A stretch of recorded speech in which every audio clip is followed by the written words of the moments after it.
بسم اللہ الرحمن الرحیم۔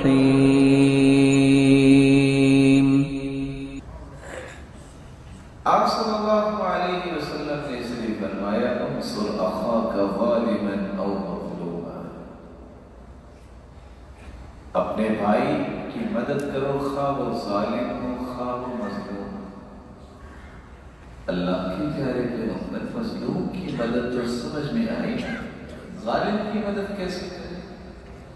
قال فردده عن ظلمه، ظالم کو ظلم سے روکنا یہ اس کی مدد ہے تاکہ قیامت کو یہ کسی آزمائش اور عذاب میں نہ پھنسے۔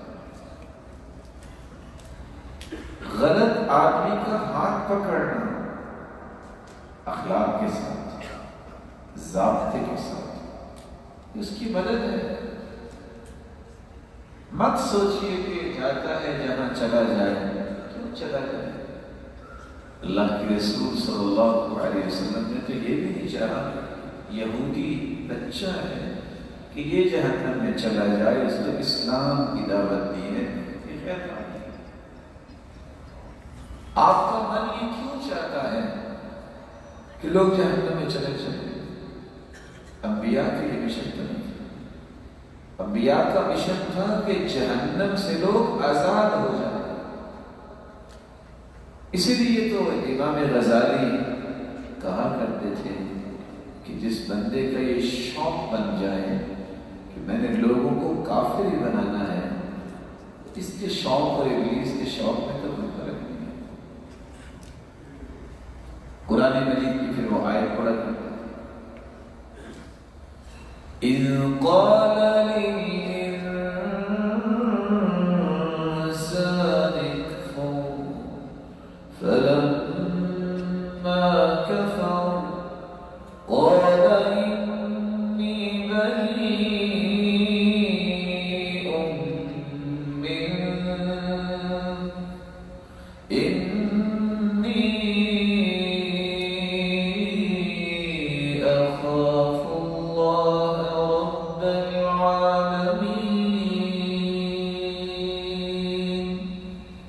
شیطان پہلے اکساتا رہتا ہے، جب کوئی کافر ہو جاتا ہے تو کیا شیطان کہتا ہے؟ میں تم سے بری ہوں، میں تو اللہ سے ڈرتا ہوں۔ انی اخاف اللہ رب العالمین۔ اللہ کے رسول صلی اللہ علیہ وسلم نے خیر خواہی کا اصول دیا ہے، آپ تقوی کی بنیاد پہ، نیکی کی بنیاد پہ تعاون کریں، برائی اور زیادتی کے معامل نہ بنے، وہاں تمہیں ان کو برائی سے ہٹانا ہوگا، وہاں زیادتی سے دور کرنا ہوگا۔ رسول اکرم صلی اللہ علیہ وسلم کے پاس جریر بن عبداللہ البجلی رضی اللہ تعالی عنہ بیعت کرنے آئے، آپ نے اپنا ہاتھ مبارک پیچھے کر دیا۔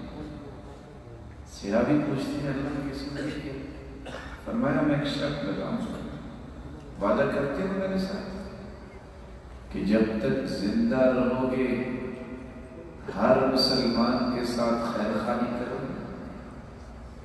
ہاتھ آگے بڑھائے اور کہتے ہیں بایعت النبی صلی اللہ علیہ وسلم علی اقام الصلاة وإیتاء الزکاة والنصح لکل مسلم۔ میں یہ عہد کرتا ہوں، میں یہ وعدہ کرتا ہوں، زندگی کے آخری رمق تک نماز اور زکوٰۃ پہ کوئی کمپرومائز نہیں کروں گا، میں اس بات پہ بھی کمپرومائز نہیں کروں گا، ہر مسلمان کے ساتھ خیر خواہی کو اپنی زندگی کا شعار بناؤں۔